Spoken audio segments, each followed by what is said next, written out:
o vinho de Babilônia. Agora, a Bíblia fala muito sobre Babilônia. E nós estivemos falando sobre esse assunto nas últimas palestras. E na noite passada, nós falamos de Apocalipse capítulo 13. E nós olhamos os vários componentes da primeira besta, aquela que se levanta do mar. E nós vimos que ela fala com a boca de um leão. Ela tem a boca de leão. E o leão era símbolo de quê? De Babilônia. Agora, a Bíblia quer também nos advertir que o povo de Deus está em Babilônia e que em algum estágio Deus vai dizer: saí dela, povo meu. Não é isso? Agora, o que seria se Deus dissesse para você: saia de Babilônia, e você não tivesse a menor ideia do que Babilônia é? Isso não seria um problema? Como você sairia dela se você não sabe o que ela é? Então, a Bíblia tem que, de fato, definir Babilônia para nós, para que nós saibamos do que é que nós temos que sair. E nós olhamos alguns indícios, pistas, já vimos isso. Nós identificamos alguns dos componentes de Babilônia. E um dos principais componentes, aquele que contrafaz o Filho de Deus, que está no lugar do Filho de Deus, porque Babilônia significa Babe, portal para o conhecimento, para a sabedoria, para Deus. E a palavra Babilônia como um todo significa confusão. Então, essa palavra nos diz que há uma outra forma de salvação além de Jesus Cristo. E a besta a que ela se refere, o poder do chifre pequeno, forma um componente muito importante. É o falso Cristo, aquele que está no lugar de Cristo, o anticristo. E, portanto, se esse poder será seguido por todo mundo, e na noite passada nós vimos que o mundo inteiro se maravilhou após a besta, ou foi impressionado pela besta, sim, todo mundo. Então, quão proeminente deve ser esse poder? O que ele representa? Por que Deus o condena com palavras tão fortes? Eu vou lhes dizer por quê. Porque é um sistema contrafeito. É um sistema de contrafação que tenta vender a si mesmo como se fosse uma coisa real, quando de fato é um sistema falso.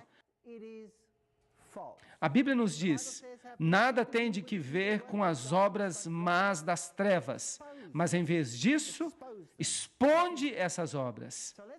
Efésios. Então vamos dar uma olhada em por que esse sistema é chamado de Babilônia e que papel proeminente esse poder que é a besta, que nós tristemente identificamos como papado, que papel desempenha nessa trindade babilônica.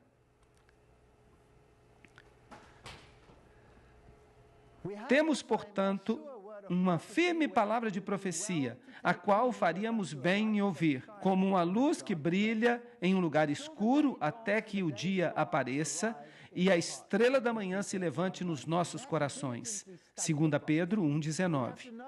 Nós temos que estudar diligentemente as profecias. Nós temos que saber o que vai acontecer por trás do palco. Nós temos que saber por que Deus diz essas coisas. Jeremias 51, 6 e 7, falando sobre a Babilônia literal, diz: fugir do meio de Babilônia, e que cada homem entregue a sua alma. Agora, o tipo, a Babilônia literal, é o nosso manual para nos dizer por que Deus também chama essa confederação do tempo final de Babilônia. Não sede apanhados em sua iniquidade, pois este é o tempo da vingança do Senhor. Ele lhe dará a recompensa. Portanto, esse sistema é um sistema enganador, é uma religião falsa e leva as pessoas para a perdição. Babilônia se tornou uma taça de ouro na mão do Senhor e fez com que toda a terra se embebedasse. As nações todas beberam do seu vinho. Em outras palavras, as nações que beberam o vinho de Babilônia, elas ficam malucas. O vinho na Bíblia. Agora, se Jesus é a videira então o vinho que vem da videira deve ser o que ele fala, deve ser o seu fruto, deve ser as suas doutrinas. Portanto, Babilônia tem doutrinas falsas. Agora, nós vamos lidar com as falsas doutrinas hoje à noite. Nós vamos ver por que a Bíblia define este sistema como Babilônia. E para fazer isso, nós vamos fazer uma visita à antiga Babilônia. É por isso que ela era chamada de Babel, porque lá o Senhor confundiu as línguas do mundo inteiro. Gênesis 11, 7 a 9. Isso tem sido um espinho na carne do diabo desde essa época. Quando eles estavam construindo a Torre de Babel para unificar a apostasia em relação a Deus, porque Deus havia dito que jamais destruiria o mundo com um novo dilúvio, eles então construíram uma torre, em caso Deus tentasse alguma coisa parecida no futuro. Então Deus separou as nações. E isso foi uma coisa essencial para a nossa salvação. Porque ao separar as nações, essa constante tensão no planeta levaria as pessoas a buscar a Deus. Porque se vocês são ameaçados uns pelos outros, vocês buscam a Deus. E Deus pode ficar nas mentes dos homens. O diabo não gosta da separação. Ele quer um sistema unitário pelo qual todos o adorem. E então se seguiu outro anjo dizendo, agora este é o livro do Apocalipse. Caiu, caiu Babilônia, aquela grande cidade, porque ela embebedou as nações com o vinho da ira da sua fornicação. Apocalipse 14, 8. Portanto, em outras palavras, aqui você tem um sistema que está vendendo vinho, que está cheio de fornicação, que é apostasia para com Deus. Agora, se você está se apostatando de Deus, a quem você está servindo? A outro poder, a outro poder. Ele também tem uma roupa. Ele se apresenta ou sob uma forma, ou sob outra forma, ou sob a forma que ele quer se apresentar. Mas em qualquer forma que seja, não é o modo de Deus, é o seu modo. Então, aqui está um sistema falso que foi estabelecido. Agora, Apocalipse 16, 19 nos diz, e a grande cidade, se referindo à Babilônia espiritual, não pode ser a antiga Babilônia, porque Deus diz que a antiga Babilônia nunca seria reconstruída. Ela serve apenas como tipo, e um tipo, por definição, é sempre menor do que o antítipo. O cordeiro representa Jesus Cristo. Então, o cordeiro é apenas um pequeno exemplo do antítipo, que é maior e mais proeminente, que é o próprio Cristo. Babilônia, o tipo, permanece para aqueles que se apostatassem contra Deus, e numa escala maior e mais ampla no final dos tempos. Representa todos aqueles que formam uma confederação para se oporem a Deus. Jerusalém serviu de tipo de todos aqueles que seguiriam a Deus e buscariam uma salvação através do Cordeiro. É isso que é a tipologia. Então, aqui nós temos esta grande cidade que foi dividida em 3 partes. Agora, nós sabemos que Babilônia tem 3 componentes. Então, nós vamos lidar com cada um desses 3 componentes nesta série de palestras. Então, não perca nenhuma palestra.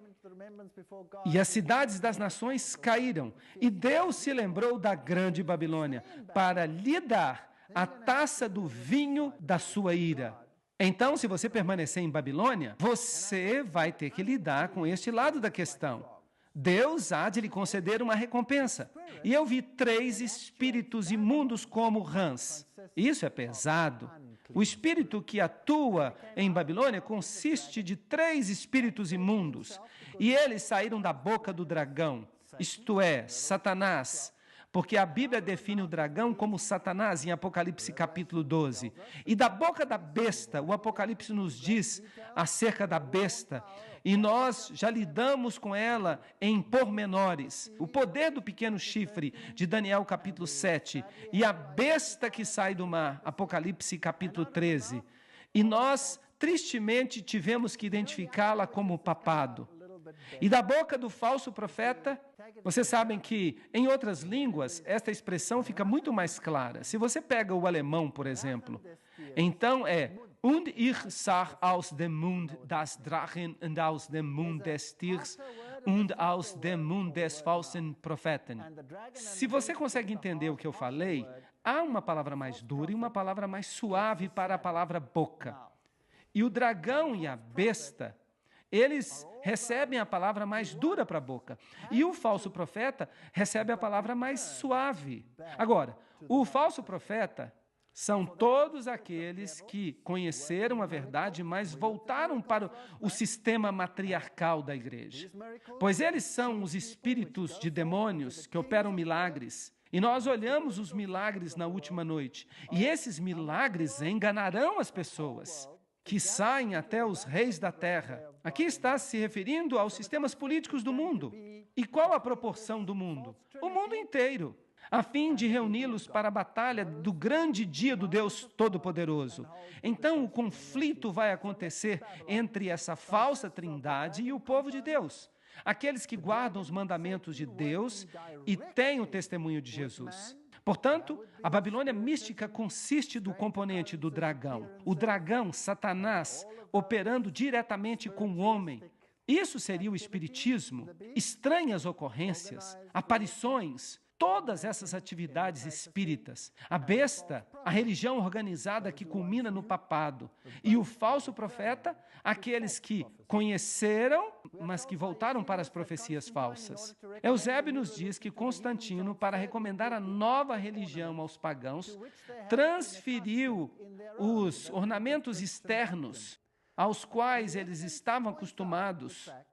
E a evidência aponta para o fato de que o cristianismo logo se tornou paganizado e apenas usava a roupa do cristianismo.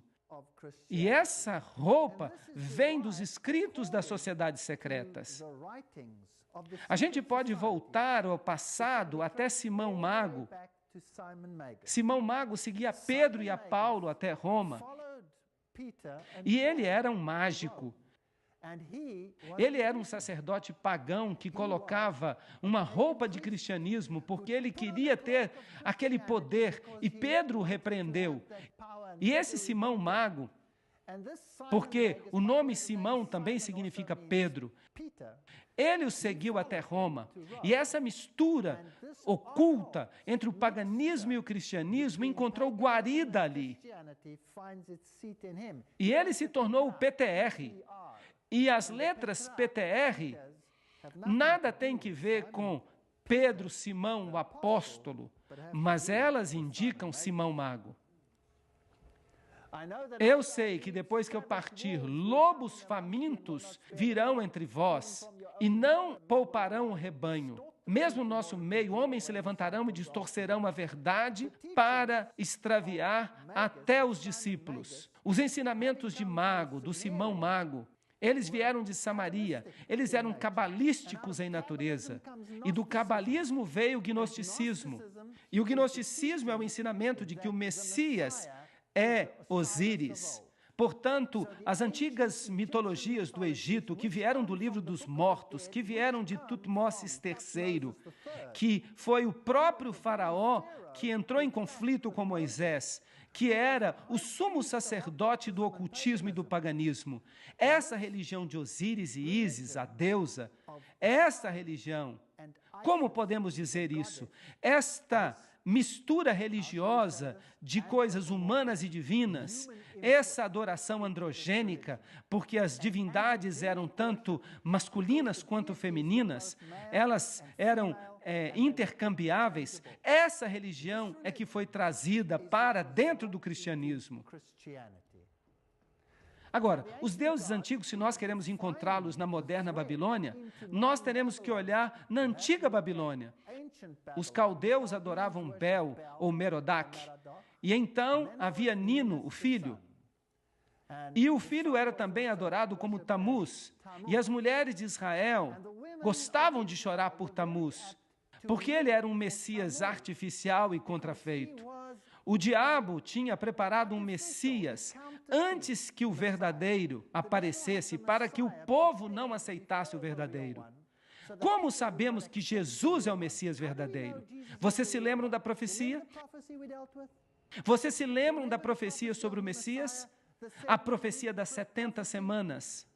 Aquela profecia que os rabis diziam que você seria amaldiçoado se você a lesse. Sua mão, seu dedo, seu pulso, seu braço, todo você é amaldiçoado se você contasse as 70 semanas. Porque ela identifica o verdadeiro Messias. Então, o Messias falso já estava lá e o seu nome era Tamuz. E também havia a deusa Reia. Ela era adorada como Ishtar, a palavra da qual temos a palavra Páscoa hoje em dia. Astarte, Beltis. E ela era a rainha do céu, sim, a rainha do céu. E ela era conhecida porque ela aplacava a ira das pessoas. Agora, no catolicismo, nós temos exatamente a mesma coisa. É declarado que ninguém vai ao Pai senão através de Jesus, mas ninguém vai a Jesus senão através de Maria. E Maria é a mediatriz. Ela aplaca a ira do Filho. Então, nós temos um sistema similar àquele que nós tínhamos nos tempos de Babilônia. Agora, se você pega essas religiões e você olha para elas em base mundial, no Egito, essas deidades eram adoradas como Ísis, a deusa, e como seu filho Osíris. E Osíris era aquele que morreu, se tornou parte do sol, ressuscitou e voltou a esta terra como Horus. Horus era o filho divino e a mãe divina era Ísis. Então você tem mãe e filho sendo adorados. Na Índia, eles eram adorados como Isi e Iswara. É a mesma religião. De fato, a religião babilônica é hoje a religião universal de todos os sistemas religiosos. A China era Xingmu e a mãe santa e o filho. Na Grécia, Ceres, ou Irene e Pluto. Em Roma, era Fortuna e Júpiter Puer. Esse era o antigo sistema de adoração. É interessante que o mais atual seminário sobre o cristianismo no mundo hoje, o assim chamado Seminário de Jesus, no qual estão falando sobre uma nova reforma, Deus proíba que nós a chamemos de reforma. Eles ali falam sobre uma reforma. Eles querem colocar Jesus lado a lado com Osíris. Eu tenho problemas com isso porque um é a contrafação do outro. E as doutrinas religiosas associadas com o livro dos mortos, que dizem respeito a Osíris, elas são totalmente o oposto do que a Bíblia diz. Bem, Ezequiel 8,16 diz: à porta do templo do Senhor, entre o pórtico e o altar, havia 25 homens com as costas voltadas para o templo do Senhor e os seus rostos voltados para o oriente. E eles adoravam o sol na direção do oriente. Portanto, o antigo Israel, embora conhecesse o poder de Deus, já estava pervertido para este tipo de paganismo. E eu lhes explico por quê. Porque é uma religião muito sofisticada. Não subestimem o paganismo. Nós pensamos que essas pessoas eram tolas ou estúpidas porque elas adoravam os deuses pagãos. Nós não somos menos estúpidos. Vocês sabiam disso? A maioria da minha vida eu servia aos deuses pagãos, sem mesmo imaginar, mas isso foi um fato na minha vida. Portanto, eles adoravam o sol, porque o culto ao sol é uma contrafação perfeita da adoração ao Messias. Em outras palavras, é fácil substituir um pelo outro, colocar a roupa certa nisso e aplicar a liturgia certa, e então você obtém uma nova religião. Agora, a religião vem da lenda de Nimrod e de Semiramis. Nimrod era um guerreiro que lutou contra Deus. Foi ele que se apostatou. E por isso ele foi condenado à morte. E sua viúva, Semiramis, alegou que ele tinha ressuscitado e que tinha sido levado para o sol e que tinha renascido através dela. E assim como os peixes nadam nas águas do rio Eufrates, assim, o símbolo do peixe se tornou o símbolo do Deus que protegia Nimrod nessa transição. E então ela deu à luz a uma criança, que era naturalmente o nascimento, ou o renascimento, ou a ressurreição, se você preferir, daquela criança Osíris. Na Escandinávia, eles adoravam como Frigga e Balder, Vênus e Adonis em Roma, e Astorete e Baal na Fenícia. E a criança se tornou a portadora do pecado e se tornou o Salvador. E esse era o seu nome. Ele era chamado Zoroastro. Por falar nisso, o zoroastrismo está vivo e muito bem no Oriente Médio. É a semente da mulher, Mitras, o Salvador. E o mitraísmo é uma das formas mais sofisticadas da adoração ao sol. E nós lidaremos com o mitraísmo, porque é impressionante quem Mitra foi e o que o mitraísmo é hoje em dia. Mesmo aqui nos Estados Unidos, você ficará surpreso de quão ativo ainda está o mitraísmo. Dionísio também é portador de pecados. Baco, o ramo, Vishna, o homem vítima, Osíris, o rei dos reis. Vocês reconhecem esses títulos? Todos esses títulos pertencem a Jesus Cristo, mas eles foram usurpados por essas divindades pagãs. Agora, se você fosse o sacerdote desses deuses pagãos, então você adorava esses deuses sob muitas formas. Uma das formas mais proeminentes era a forma do deus Dagon. E o sacerdote de Dagon, Dagon, é a palavra egípcia para Deus. Dag é peixe. Então, é a forma de peixe desse Deus. Os sacerdotes usavam uma boina sob a forma de peixe na cabeça e eles também usavam um casaco completo de peixe. E o peixe no Antigo Egito e nas religiões pagãs se tornou o símbolo de Dagon. Nessa forma particular, a egípcia, você tem os chifres do touro. O touro, a primeira letra do alfabeto hebraico, era o símbolo do touro, o Aleph. Isso equivalia ao alfa no Oriente. O Aleph simbolizava o elefante. O elefante se torna o touro do Oriente. E essas criaturas se tornam símbolos do Deus Sol. Portanto, você tem a adoração ao touro e você tem a adoração ao elefante, e os chifres que havia entre os olhos do touro são também o símbolo de uma meia-lua, a lua sob a forma de foice, que se torna um símbolo do ventre da mulher que recebe o renascimento do Deus Sol. Portanto, mais tarde, ele se torna um pouco mais sofisticado, e os sacerdotes de Dagon passaram a usar a boina sob forma de peixe e também o casaco, e então, mais tarde, eles substituíram o casaco de peixe por roupas coloridas, normalmente nas cores escarlate, que é a cor do sacrifício, e púrpura, que é a cor da realeza. Agora, você reconhece que tipo de boina está aqui em cima? Será que as pessoas a utilizam hoje sob outra forma? Sim, claro que sim. Vamos tentar agora encontrar esse tipo de boina entre os achados antigos de Babilônia. Sim, nós podemos achá-la. Essa daqui vem do Museu de Pérgamo. Eu mesmo tirei esta foto. Ali você tem o símbolo do sol e as linhas onduladas, por falar nisso. Linhas onduladas emanando do sol são o sinal do símbolo feminino. Linhas retas são o sinal do símbolo masculino. Através da união das divindades masculina e feminina, você tem o nascimento do Salvador. E aqui você tem os sacerdotes de Dagon caminhando em volta com baldes. Ali estão os baldes contendo água santa. E você tem essas escovas que foram feitas com isopo. E então eles aspergiam as pessoas para lavá-las. Será que esse ritual ainda é praticado hoje? Claro que sim, e mais ainda. Aqui você tem um sacerdote, o sumo sacerdote de Dagon. Ali você tem o símbolo no céu do deus Shamash, que é o símbolo da divindade. Ele tem asas, normalmente as asas de uma águia. Ali você tem o símbolo solar, que são duas estrelas sobrepostas uma sobre a outra, com 8 raios. E se você se encontrasse com o sumo sacerdote, você tinha que se curvar ao sumo sacerdote. E se ele, então, era representante do próprio Deus, você tinha, muitas vezes, que beijar o seu anel ou beijar até o seu chinelo. Agora, se nós formos a Roma, aqui está o Panteão no centro de Roma. Este é o lugar onde todas as divindades dos tempos antigos eram adoradas.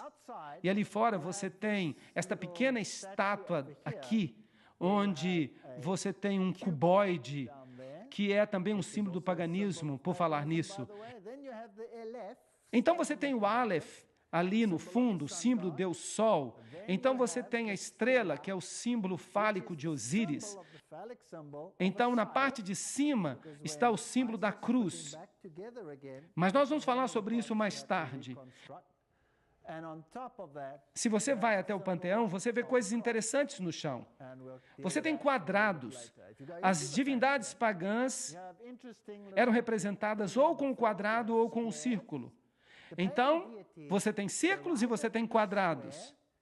E porque elas eram boas e más, elas representavam os dois aspectos, portanto, você também tem quadrados brancos e quadrados pretos.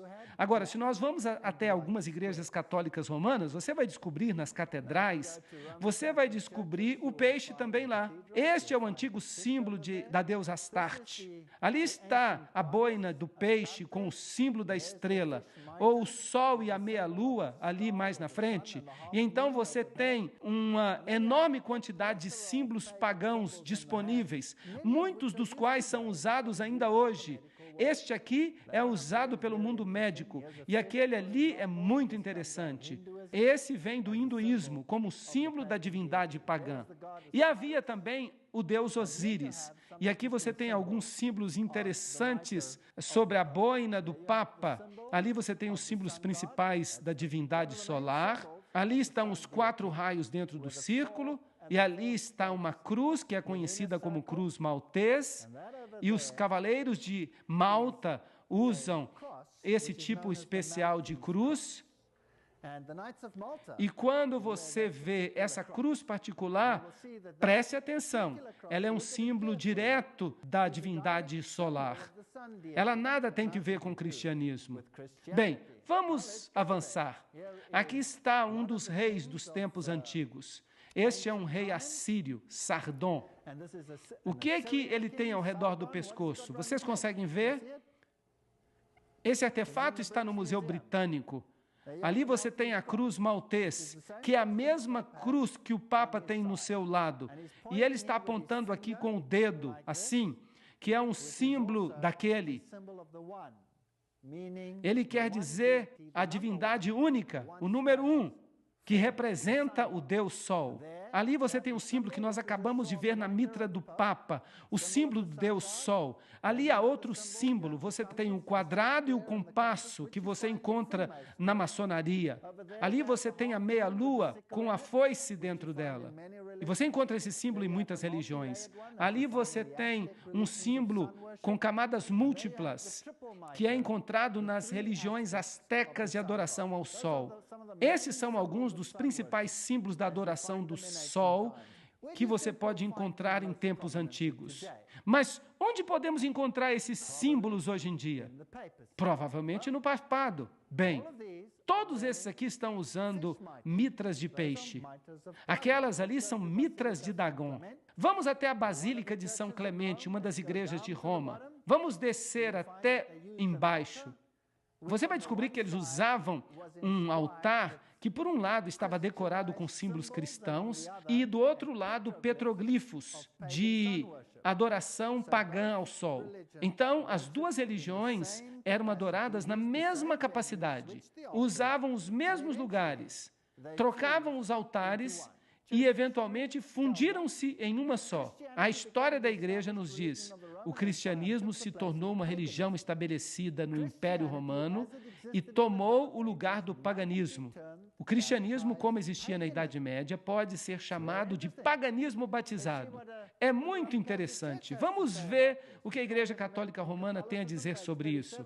Uma acusação tem sido sempre feita que o catolicismo é incrustado com muitas gravuras pagãs. O catolicismo está pronto para aceitar essa acusação e pronto até para se vangloriar dela. O grande Deus Pan não está realmente morto, ele foi apenas batizado. Então o paganismo está dentro da igreja.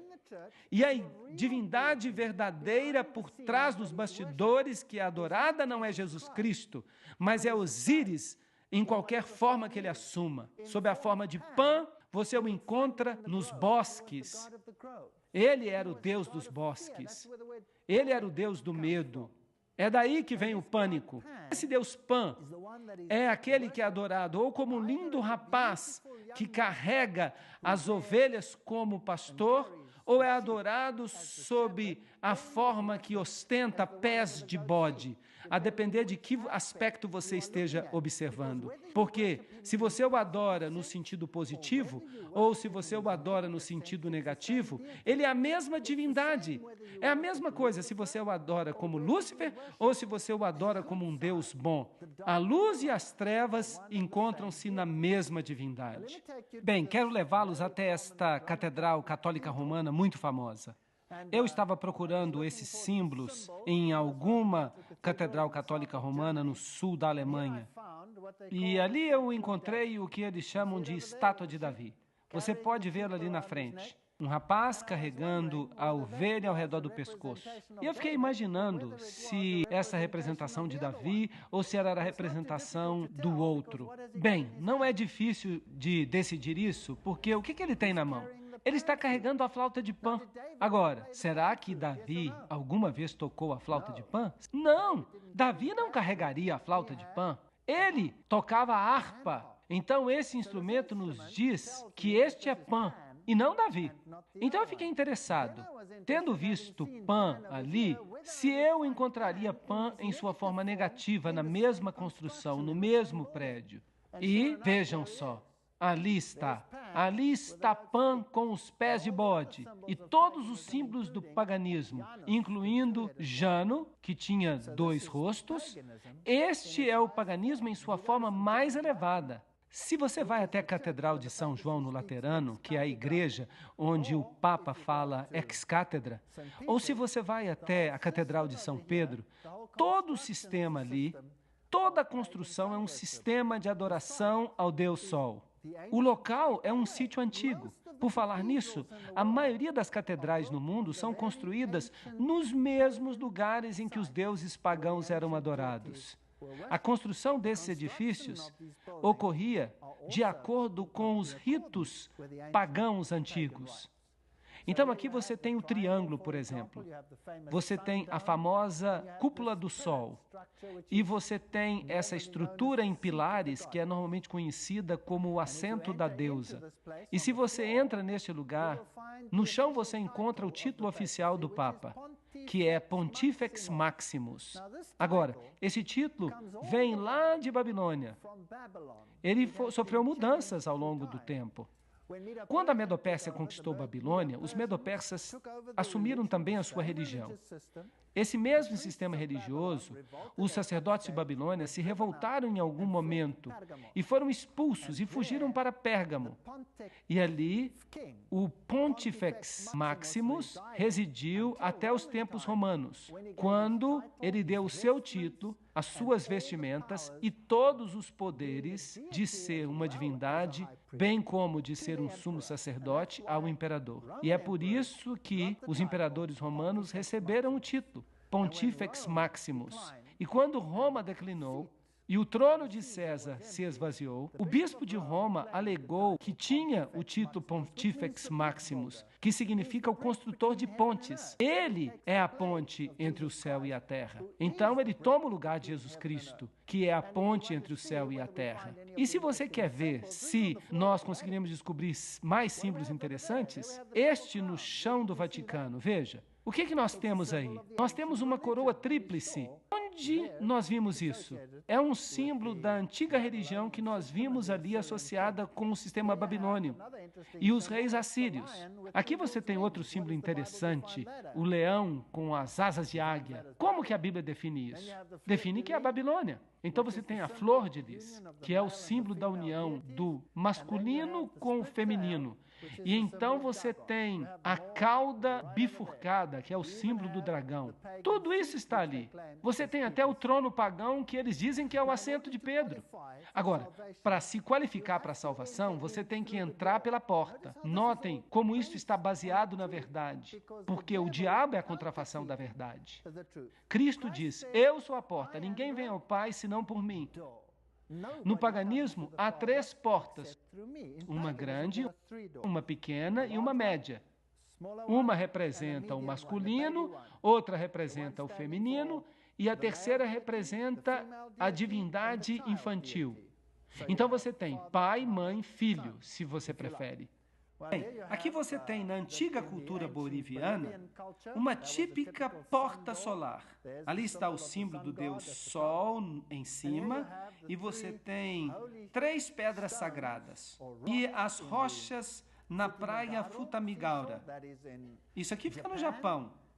Uma seria o pai, a outra a mãe e o sol. E em cima de tudo você tem o portal do casal divino, a porta solar que leva para dentro. Também em Futamigaura você tem os sapos de bronze, que também são uma forma da divindade, porque é uma forma de panteísmo. Deus está em tudo. E você tem os sapos, naturalmente, no Egito. Então, essas religiões não estão mortas, elas estão vivas, estão bem. Aqui você tem a porta solar alada de Sendang. Assim, o hinduísmo, a antiga religião, as religiões orientais, todas elas têm as portas solares de Babilônia. Agora, quem você esperaria, se você fosse o sumo sacerdote de Babilônia no nosso tempo, que fosse associado com as portas solares hoje em dia? Se a Bíblia está correta, você não esperaria que o papado tivesse a mesma coisa? No jubileu, João Paulo II abençoa a porta sagrada no dia do Ano Novo. Onde na Bíblia você lê acerca de uma porta sagrada? Jesus diz, eu sou a porta, eu sou o caminho, entrai por mim. Mas aqui você tem esse símbolo num sentido completamente diferente. Por falar nisso, cada incrustação pagã está bem aqui, nesta roupa que ele está usando. Bem, o papado também alega que tem as chaves, e ele chama essas chaves de Pedro. Lá em Babilônia, elas pertenciam ao Deus Leão, as chaves para o céu e para o inferno.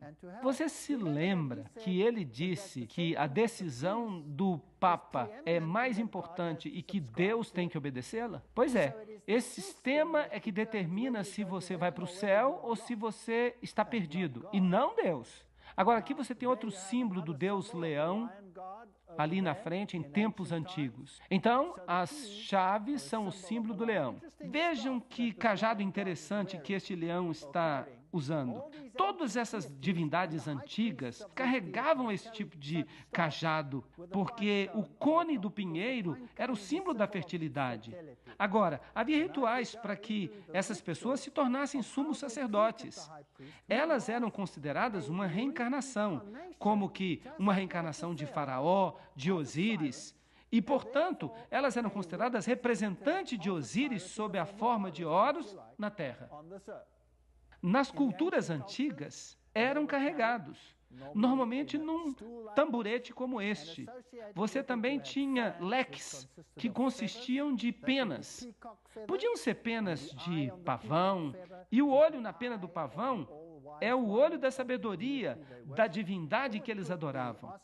Ou poderia ser penas de avestruz, porque a pena é associada com um pássaro, que na análise final vem da fênix. Mas eu vou falar sobre isso em outra hora. Agora, este aqui é do Papa, e aqui você tem o Papa Pio, ainda sendo carregado desta mesma forma, exatamente como nos tempos pagãos, com as chaves gêmeas que vinham de Babilônia.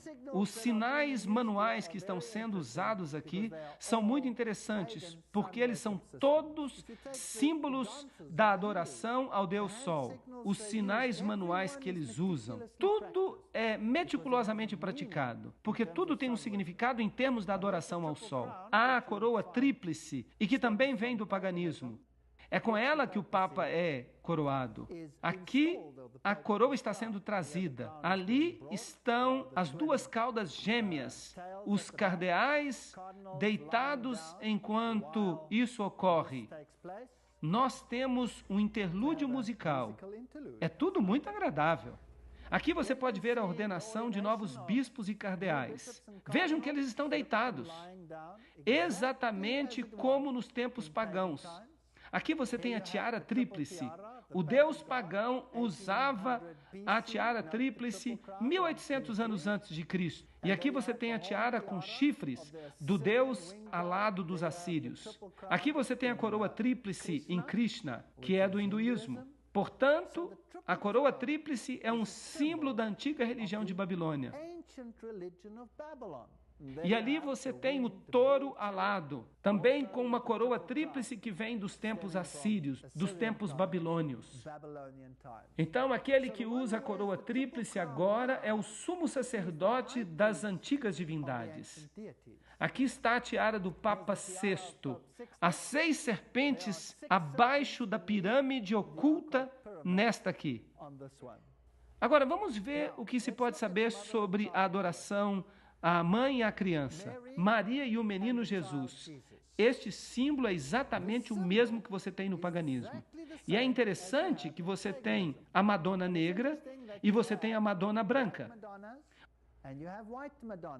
Você tem o Jesus negro e o Jesus branco. Agora, no paganismo era exatamente a mesma coisa. Osíris era adorado ou como preto ou como branco, a depender do aspecto da divindade que você favorecia. No jogo de xadrez, o que você tem aí? Você tem casas brancas e pretas. E o jogo de xadrez é planejado, é um jogo oculto, planejado desde a antiguidade através da maçonaria, para mostrar que, de fato, o peão não somente destrói o rei, mas você pode promover o peão à rainha. Ele se torna rainha se você quiser. Então, o preto e o branco, ambos eram símbolos que já estavam presentes na adoração a Osíris e no culto a Ísis. E você também tem isso no catolicismo. Você tem a Madonna negra e você tem a Madonna branca.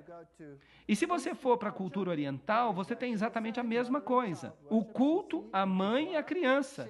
Isis e Iswara, Xingmu e a criança sagrada. Você também tem isso no Egito, Ísis e Osíris. Você tem também na cultura hitita a adoração da mãe e do filho.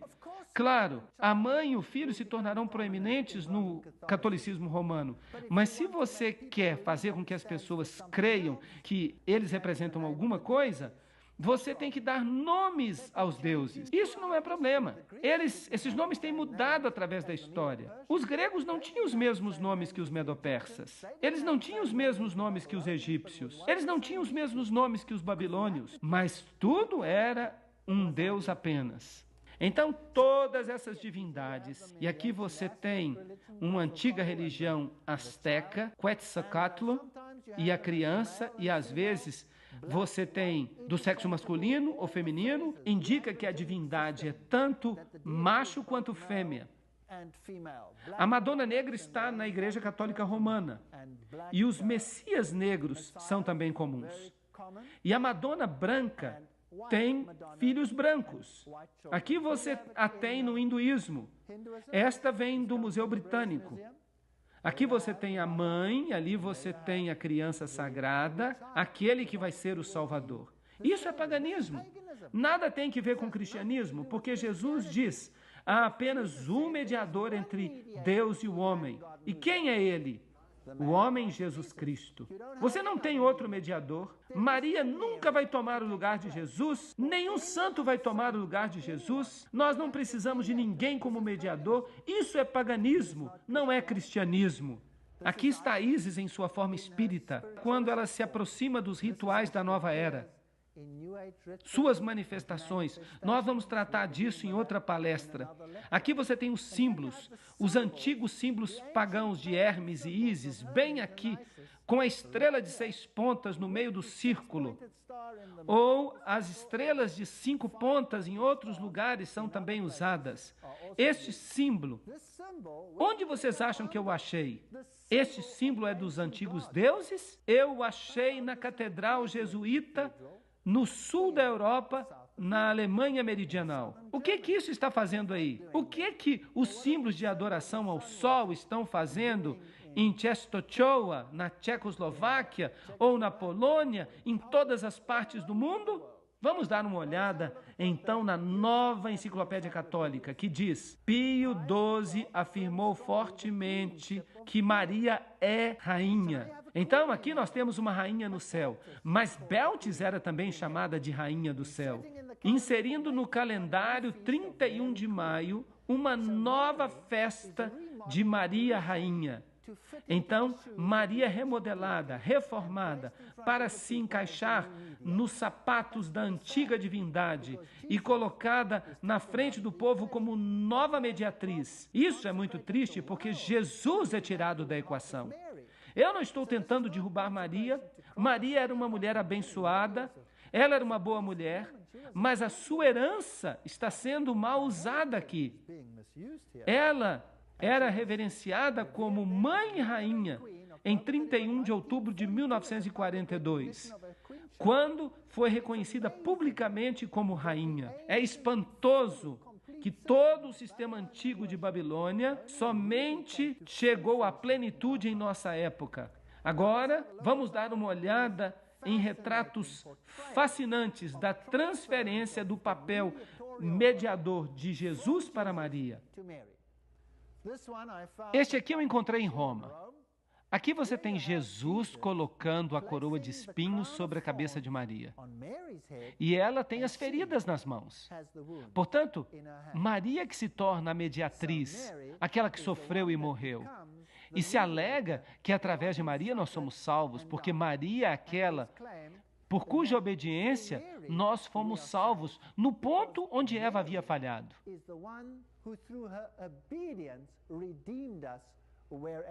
Agora, lembrem-se que eu fui católico. Eu fui um católico devoto por muitos anos. E eu fiquei abismado, como vocês também provavelmente estão hoje à noite. Agora, essa antiga deusa, ela era parte de um rito de fertilidade e as pessoas oravam para ela buscando fertilidade, amamentação. Será que Maria também preencheu esse papel? Absolutamente. Vamos até a Gruta do Leite. Sim, a Gruta do Leite em Belém, muito perto da Igreja da Natividade. Vamos descer comigo até a Gruta do Leite. Aqui você tem um símbolo, está na igreja, mas esta é a figura que eles usam como símbolo. Maria com o seu seio do lado de fora, símbolo de fertilidade. Ela amamenta o filho e as pessoas vêm até esta gruta e vêm aos montes para orar quando tem problemas de fertilidade. Agora, se você olha para o teto da caverna, você encontra essas manchas brancas.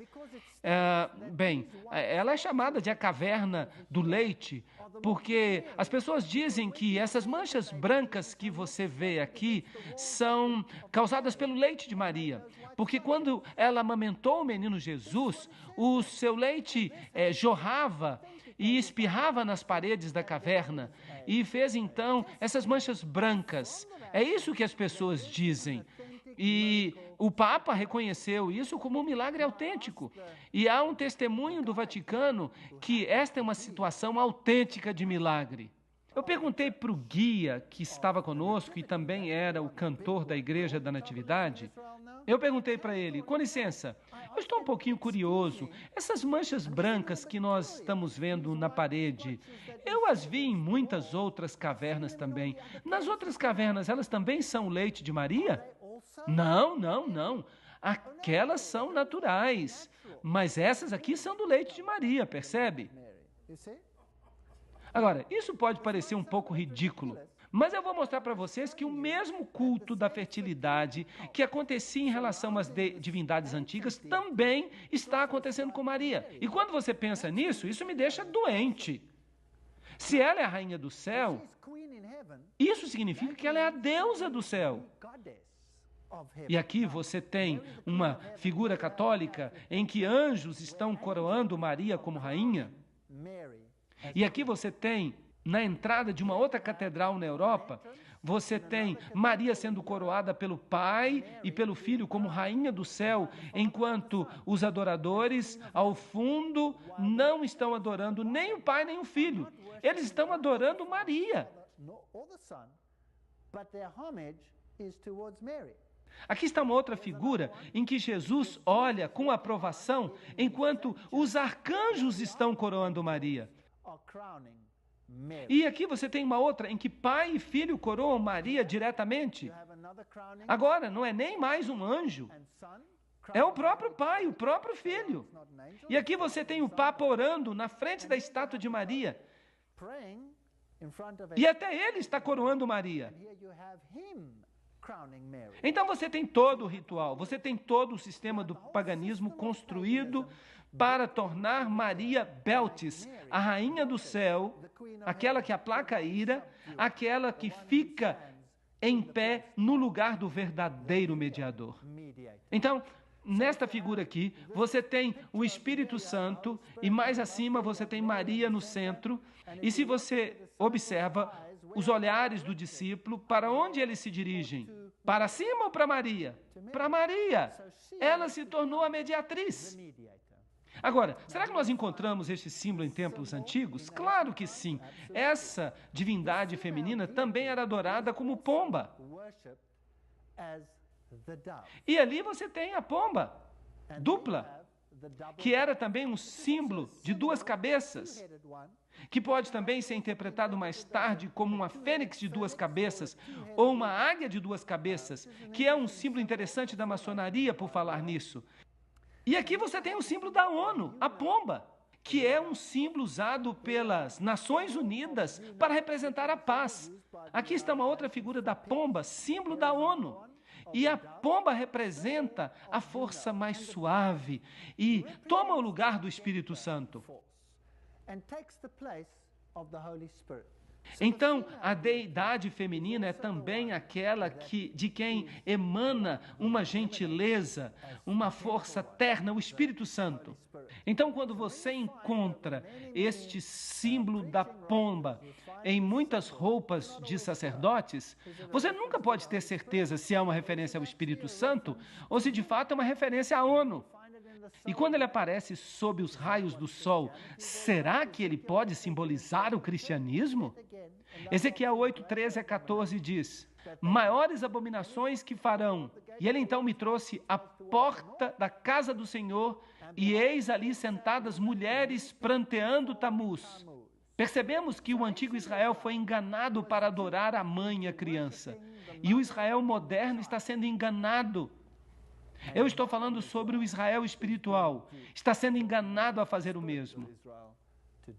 E é interessante que esses deuses antigos estavam sempre associados com lugares escuros. Eles estavam associados com grutas. A deusa Diana, ela era a deusa da caça. E muitas vezes uma gazela ou um veado eram associados com ela também.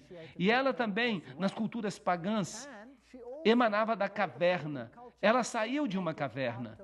E aqui você tem nessas descrições, você tem estátuas dentro de cavernas.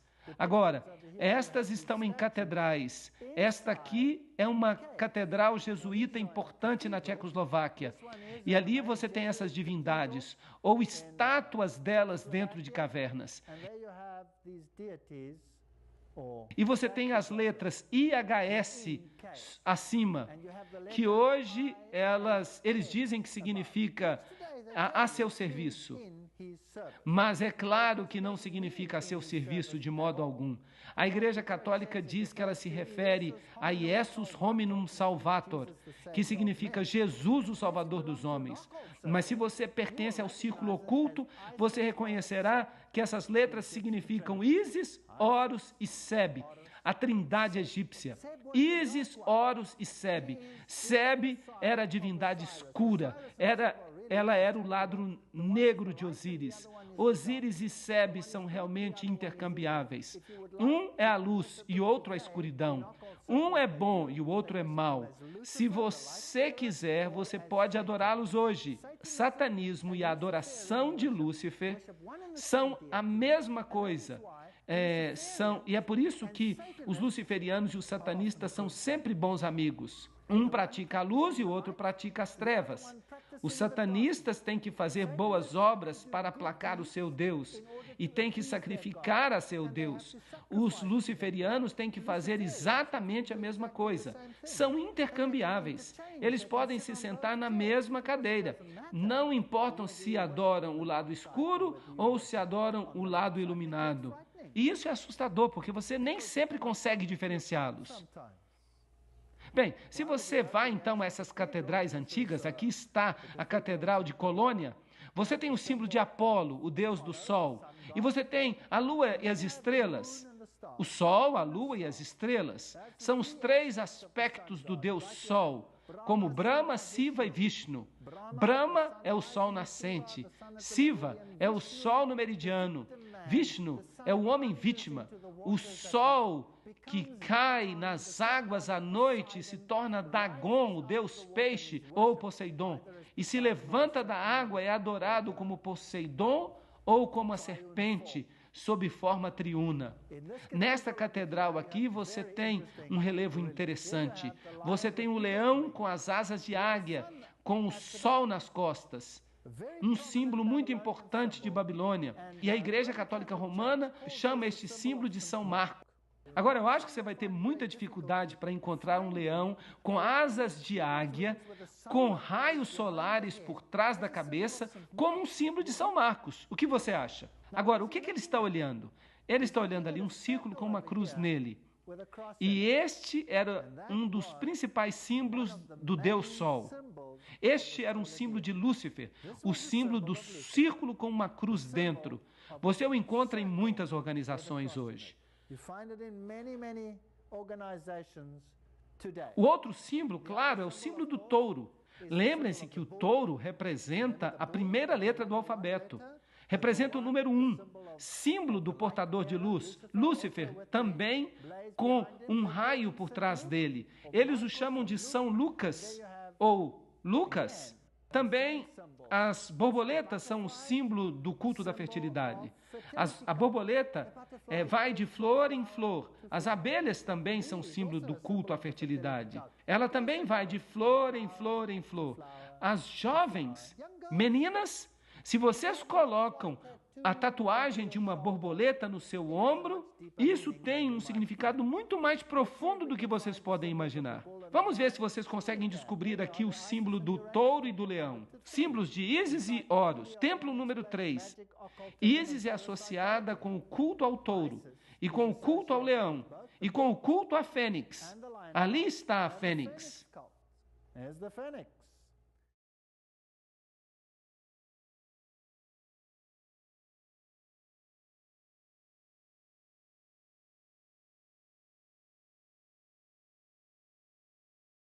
Muito bem, vamos voltar para o catolicismo. Se você vai a uma igreja ou a um mosteiro católico, ali há jardins, e no jardim você encontra Maria geralmente representada numa situação de caverna.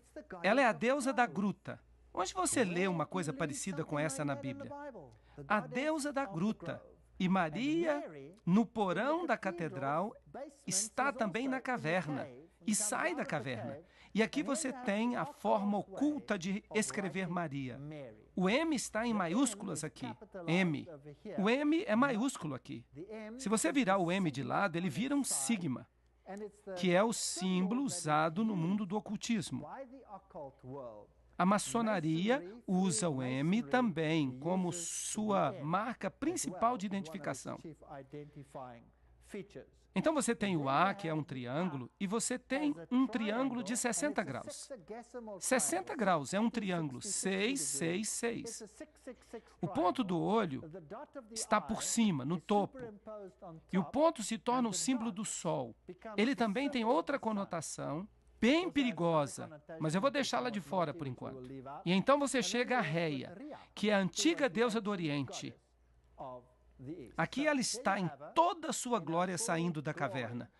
E é interessante que você também a encontra no paganismo em 3 arcos. E você pode vê-los aqui. Agora, eu já mostrei para vocês os 3 arcos dos templos antigos. Nós fomos a um templo e eu mostrei a vocês 3 arcos. E eu disse, esses arcos têm ligação com o paganismo. No catolicismo, você encontra 3 arcos associados com as divindades. E a deusa ou os deuses sempre saem da caverna. E é por isso que na Catedral de Lourdes você tem o Papa orando na gruta. Agora, isso não vale apenas para o catolicismo. Isso vale para todas as religiões pagãs. A deusa Diana era a deusa das florestas. E ela era também a deusa da caça. Então é isso que você tem aqui. No Japão, você tem uma outra festa interessante. Esta é a deusa do sol, Amaterasu, enquanto ela emerge da caverna. Em suas festas anuais, eles celebram essa deusa. Notem que a face dela é pintada de branco e as suas mãos também são pintadas de branco.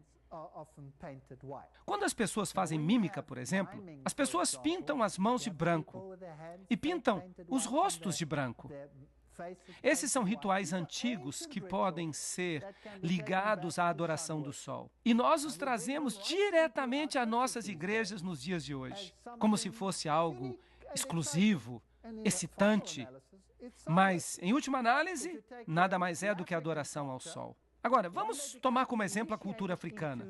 Quando acontece o ritual de passagem da fertilidade para a idade adulta, então eles também pintam o rosto de branco, de barro, e pintam as mãos. Então, é daí que tudo isso vem.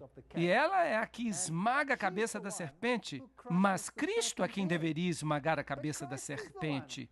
Por ironia, ela não apenas esmaga a cabeça da serpente, ela nutre a serpente.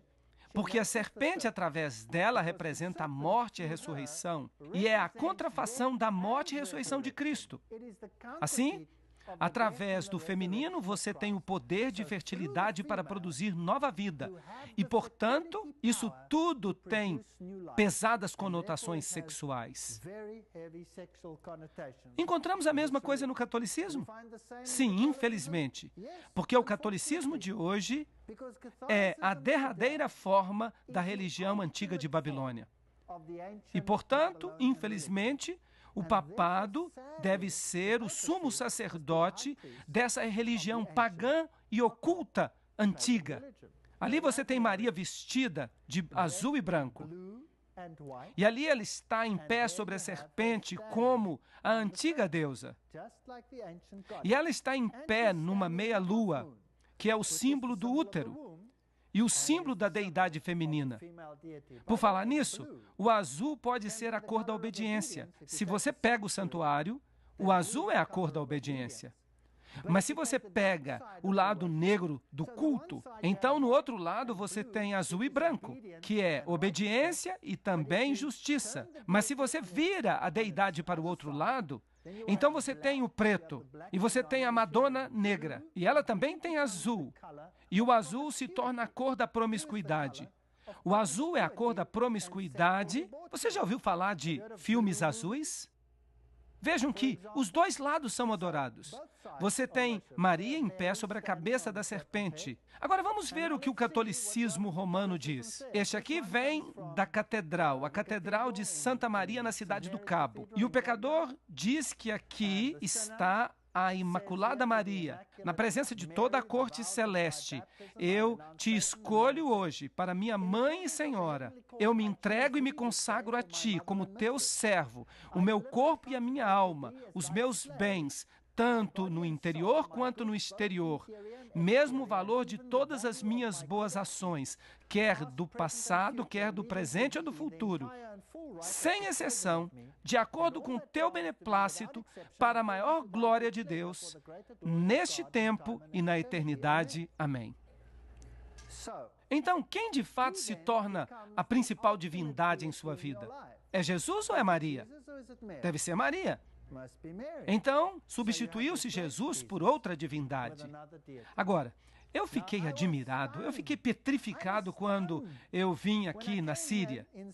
Eu estive recentemente na Síria. Eu fiz uma turnê por cidades antigas, sítios arqueológicos, e eu cheguei aqui a uma cidade chamada Sardes. Ela fica numa região totalmente islâmica. E aqui está essa grande estátua de Maria. E você tem essa imensa estátua de um veado. Agora, De acordo com a história, o rei, um antigo rei, estava viajando por aqui. E ele viu o veado. E ele foi caçar o veado. E ele deixou as suas tropas para trás. E ele pegou o seu arco e a sua flecha e atirou no veado. Mas o veado se transformou imediatamente em Maria. E Maria disse a ele: você precisa construir um mosteiro para mim neste lugar. Agora, este lugar não é um lugar de adoração apenas para católicos, mas para muçulmanos também. E isso é interessante, porque é aqui que as duas religiões se encontram. E aqui os milagres ocorrem. E neste mosteiro em particular, eles têm uma imagem. E essa imagem foi supostamente desenhada por nenhum outro senão pelo apóstolo Lucas. É uma imagem de Maria com a criança. Isso é estranho, porque Lucas não viu a Jesus quando Jesus era bebê. Mas, além disso, a imagem respinga lágrimas de óleo. E é claro, o óleo aqui é um representativo de purificação, algo que consagra você para propósitos sagrados. Mas uma pessoa saiu daqui carregando um pouco de óleo e uma gota caiu no chão. E é claro que essa gota se transformou na imagem de Maria. Agora, este mosteiro foi construído num antigo monte. Então, isso me fez ficar desconfiado e eu pensei comigo mesmo, se este mosteiro fica em um monte antigo, então este é um dos lugares altos. E eu deveria ser capaz, então, de encontrar evidências antigas da adoração pagã da deidade sob a forma dos arcos antigos. Então, eu saí procurando ao redor do mosteiro e aqui, nesta colina, eu encontrei. Ele está ali. O mosteiro está sobre o monte. É um lugar alto, antigo. Esta é a caverna. Ela está selada com a cruz, onde a antiga adoração acontecia. Há os arcos tríplices. E eles têm inscrições gregas. E eles são dedicados aos deuses pagãos da antiguidade. Então, pode-se dizer que o catolicismo nada mais é do que uma forma embelezada da antiga religião de Babilônia. Aqui está o lugar onde a gota caiu. E eles têm esta barra aqui com todas essas trancas. Eu não sei para que essas trancas servem. Elas não trancam nada. Ali é o lugar onde a gota caiu e se transformou na imagem de Maria. Vou aumentar para vocês. Aqui está. E esta é a antiga pintura que supostamente foi pintada por Lucas. E você tem todas essas incrustações antigas e formas pagãs de adoração. Aqui está o bebezinho, que é supostamente Jesus, e é adorado nesta catedral em Roma como Tamuz. Agora eles o chamam de Bambino, o bebê Jesus. Mas olhem para ele, coroado com ouro e prata. Este é o boneco mais precioso que você pode imaginar. Aqui estão todas as letras que escrevem Bambino. Aqui está, Tamuz. Jesus não veio assim, veio? Meu Jesus nasceu numa manjedoura. Ele não veio vestido em ouro e joias e prata, sendo adorado como um bebezinho dessa maneira. Aqui estão escritas as letras antigas. O catolicismo ensina que você pode ser perdoado antes de cometer pecados. Mesmo hoje em dia. E aqui você tem a Santa Escada. E sobre essa escada, o catolicismo faz alegações surpreendentes. Mesmo hoje em dia. Parece inacreditável. Esta é a escada na qual Jesus ficou em pé quando foi condenado por Pilatos. E ele estava com a coroa de espinhos, e o sangue gotejou, e há gotas de sangue, supostamente nesta escada ainda hoje. E eles colocaram pequenas placas sobre elas. Agora você pode se arrastar por essa escada, e se você fizer isso, e se você beijar os lugares onde as gotas de sangue supostamente caíram, então você consegue 90 dias de perdão. 3 meses de graça, antes do pecado. Você pode sair e se divertir. Você tem 3 meses de antecipação. Por falar nisso, de onde veio essa escada? Claro, a escada de Jesus estava em Jerusalém. Como é que ela veio parar aqui? Roma alega, e você pode ler isso ainda hoje, que ela apareceu uma noite transportada por anjos de Jerusalém e chegou até Roma. E ali estava ela em pé, numa manhã, e eles decidiram então construir uma catedral ao redor dela. Você pode acreditar nisso se você quiser. Vamos falar sobre a missa agora. Esta fotografia vem da Igreja de Todas as Nações. E você nota aqui que o altar está sobre uma rocha. Agora, em todas as religiões pagãs, você tem a adoração da rocha, a adoração da rocha santa. E Deus, no Velho Testamento, constantemente nos adverte contra essas rochas santas. O catolicismo está cheio dessas rochas. Os católicos ensinam que o sacrifício da missa é e deveria ser considerado o mesmo que aquele da cruz, no qual a vítima é o mesmo, isto é, Jesus Cristo nosso Senhor. Está no Catecismo do Concílio de Trento, parte 2, capítulo 4. Esta não é qualquer fonte. Assim, Cristo é sacrificado todas as vezes que acontece uma missa. Mas Hebreus diz que eles crucificaram de novo para si o Filho de Deus, Hebreus 6:6. E quantos sacrifícios diz a Bíblia que Jesus fez para todo sempre? Um sacrifício para todo sempre. Então, o sacrifício da missa é, em certo sentido, um símbolo da vitória de Lúcifer sobre Cristo. Ele continua a sacrificá-lo. E o crucifixo onde Cristo fica, o crucifixo é um símbolo da vitória de Lúcifer sobre Jesus Cristo. Agora, no paganismo, a cruz era também adorada como um símbolo do sol, é claro. E Lúcifer transformou-a em um de seus principais símbolos. Agora, Hebreus 10:14 diz, com uma oferta, um sacrifício, ele aperfeiçoou para sempre aqueles a quem ele santificou. Se você olha no Vaticano, isso vem do Museu do Vaticano, você tem um anjo que carrega a tríplice coroa que apoia Cristo sobre a cruz, mantendo-o na cruz. Então, o crucifixo, em certo sentido, é um símbolo da vitória sobre Cristo. E comer o pão é um ritual pagão antigo. A Eucaristia ou hóstia, tem as letras IHS sobre ela. Isis, Horus e Sete. E a hóstia vem da palavra latina para sacrifício. A hóstia redonda, cujo formato redondo é tão importante no mistério romano, é outro símbolo de Baal. Então, o formato redondo é um símbolo do sol. E aí você o tem mesmo no lado da cruz, que também é um símbolo do Deus Sol. Muito bem, aí está. Na Síria, nós temos o símbolo do Sol, que era redondo, e foi colocado na meia-lua, que era o símbolo do nascimento no útero do Deus Sol. E ele era chamado Baal Haddad. E sempre havia uma estrela na lua. E a estrela representa a estrela do Oriente. Ela era chamada de Cão Maior e era uma representação de Sírio. Agora, lembrem-se dos antigos magos, os 3 reis magos que vieram a Jesus, está bem? Agora, o ocultismo hoje em dia, em sua forma maçônica, ensina que os reis magos seguiram uma estrela do Oriente e a seguiram até Belém. É isso que eles ensinam. Pergunta, se os reis magos vieram do Oriente, então onde estava a estrela em relação a eles? Sobre Belém? Ela estava no oeste.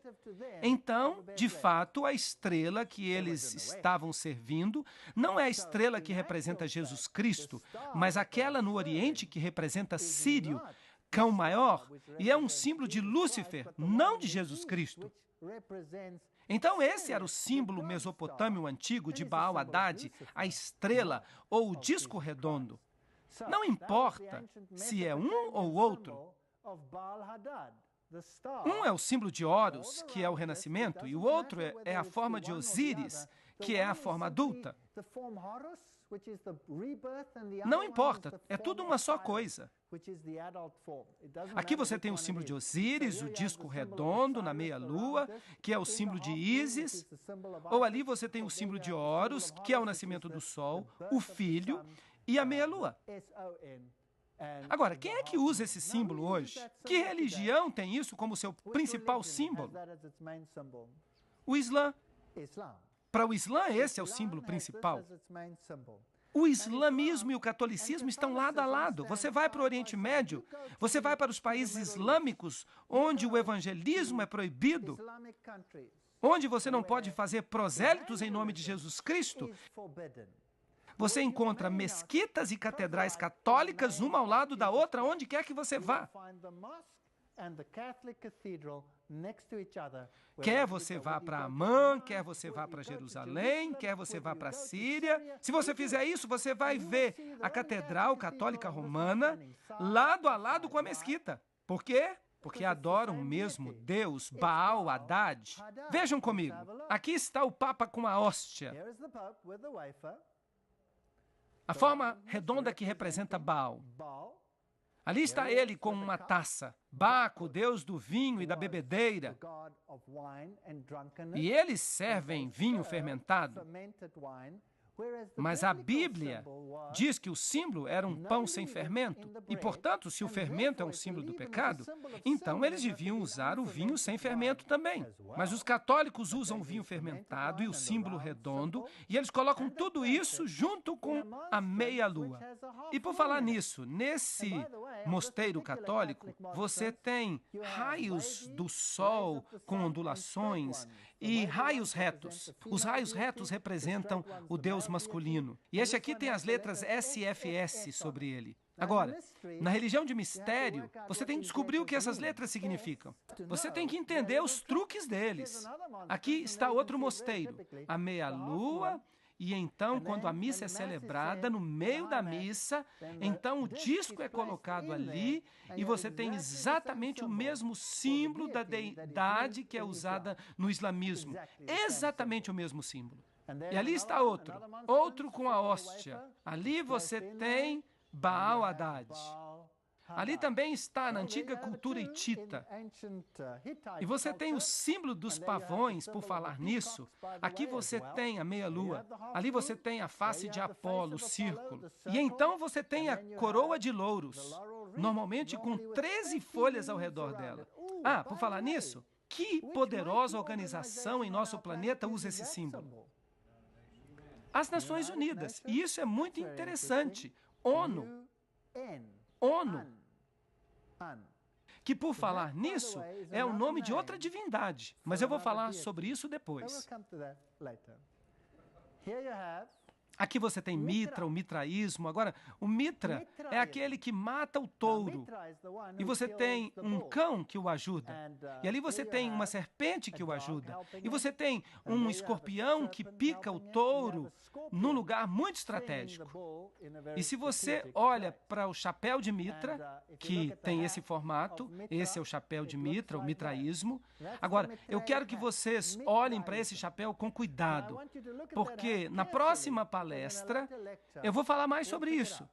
Vocês vão ficar admirados quando eu falar sobre o chapéu de Mitra. É muito interessante. A estrutura do culto era hierárquica, através de uma série de 7 graus. Cada um deles tinha um símbolo especial. Córax era o corvo sob Mercúrio. Ninfos foi um neologismo que significava noivo. Esses são os níveis do mitraísmo. Sob Vênus, a deusa.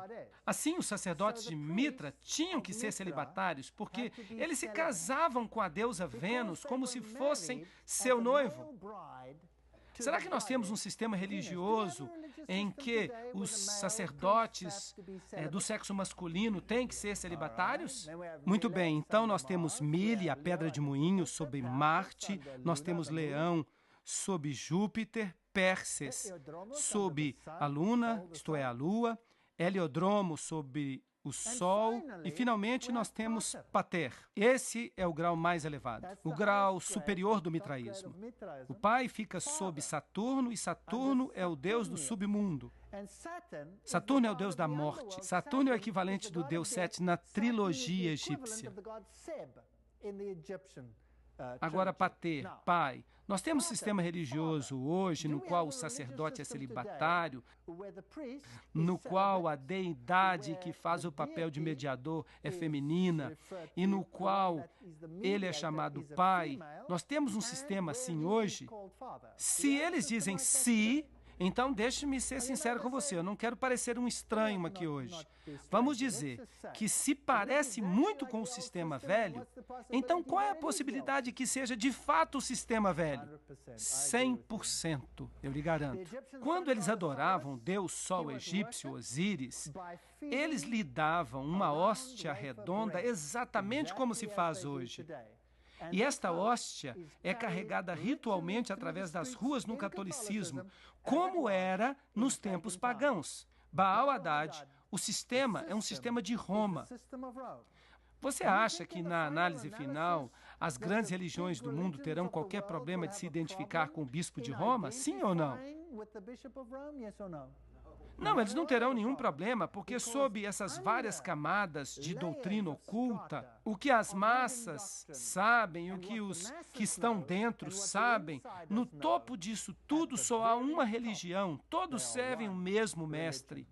Agora, não vou ser eu que vou dizer para você a que mestre eles servem, porque vocês poderiam me acusar. Vamos deixar que a Bíblia fala. Quem deu a ele o seu assento, o seu poder, a sua grande autoridade? Apocalipse capítulo 13.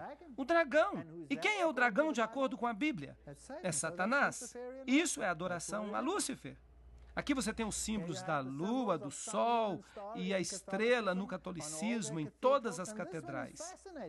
Este aqui é fascinante. Esta é uma catedral católica na Alemanha. Eu fiquei admirado. Está aqui por toda parte. Olhem, mesmo nesses relógios, eles sabem o que estão fazendo, sabem o que estão fazendo. Este é um edifício moderno. Aqui você tem o símbolo da lua e da estrela.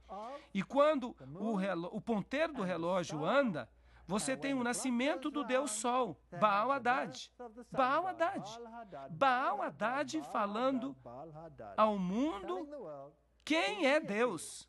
É por isso que você tem aqui também na meia-lua, com os raios do sol, raios ondulados e retos. Aqui você tem toda a catástrofe, reta, curvada, na meia-lua, em pé, sobre a serpente. Essas são as divindades pagãs antigas. Ali você tem a Trindade também. A meia-lua com Maria e a criança na meia-lua. Mesma coisa nessas pinturas antigas.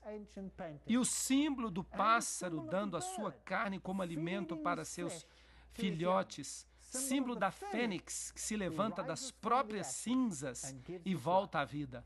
No livro 6 Diálogos sobre o Dia do Senhor, está escrito, o domingo sendo o dia no qual os gentios solenemente adoraram esse planeta, é assim que eles chamavam o Sol. Os cristãos acharam adequado manter o mesmo dia e o mesmo nome para o dia, para que eles não parecessem belicosos e assim dificultassem a conversão dos gentios. Esse é o raciocínio católico romano. Em outras palavras, o domingo, adorado no dia do sol, esse é o raciocínio católico romano. Assim, em outras palavras, o domingo, a adoração no dia do sol, entrou para a igreja. A Bíblia diz, seus sacerdotes violaram a minha lei e profanaram minhas coisas sagradas. Eles não fizeram diferença entre o santo e o profano. Nós vimos como Roma mudou o dia de adoração do sábado para o domingo, a fim de se alinhar com o culto pagão. No dicionário Webster, edição de 1929, encontramos: o domingo é assim chamado porque esse dia era antigamente dedicado ao sol, ou à sua adoração, o primeiro dia da semana. Aí está a razão. É porque é de fato a adoração. Eles não estão enganados. Aqueles que estão na liderança sabem exatamente o que estão fazendo. Eles sabem exatamente. Aqui está a face da criança dentro do símbolo da fertilidade no altar católico romano. E o que está ao redor? Eu nem vou explicar, eu vou deixar isso de lado. Símbolo masculino e feminino e a face de Apolo. No Mundo Católico de março de 1984, na página 809, está escrito: o sol era o principal. Principal o quê? Principal símbolo do paganismo. Daí a igreja parece ter dito, podem continuar com o velho nome pagão. Vai continuar consagrado, santificado. E assim o domingo pagão, dedicado a Baal, se tornou o domingo cristão, sagrado a Jesus. Esse Jesus, no entanto, não é Jesus de Nazaré. Esse é outro Salvador. Javé, o Salvador, o outro Deus no lugar. O Salvador contrafeito. Aí você tem o sol como símbolo ali. Ali você tem como símbolo de um vidro manchado, da mudança da lei. Há apenas 3 em um tablete, mas deveria haver 4. Ali você tem a face de Apolo no templo grego. E é claro, você o encontra também no altar católico romano, porque é o mesmo Deus. Agora, vejam por que a besta tem o componente do leão, que é a Babilônia, o componente do leopardo, que é a Grécia, o componente do urso, os pés, porque, por exemplo, a tiara que coroa o Papa vem dos tempos medo-persas. Ali está, na Escandinávia, aqueles velhos símbolos sobre a parede, porque os símbolos do sol estão por toda parte. Este é um culto de fertilidade. E tudo isso aqui deste lado é um símbolo da vitória de Lúcifer contra Adonai.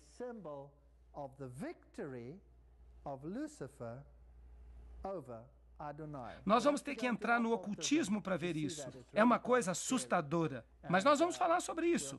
Há aqui outra coroa tríplice, supostamente representando Deus o Pai. Aqui está o crucifixo sendo carregado por toda parte, o símbolo da morte de um e da ressurreição do outro.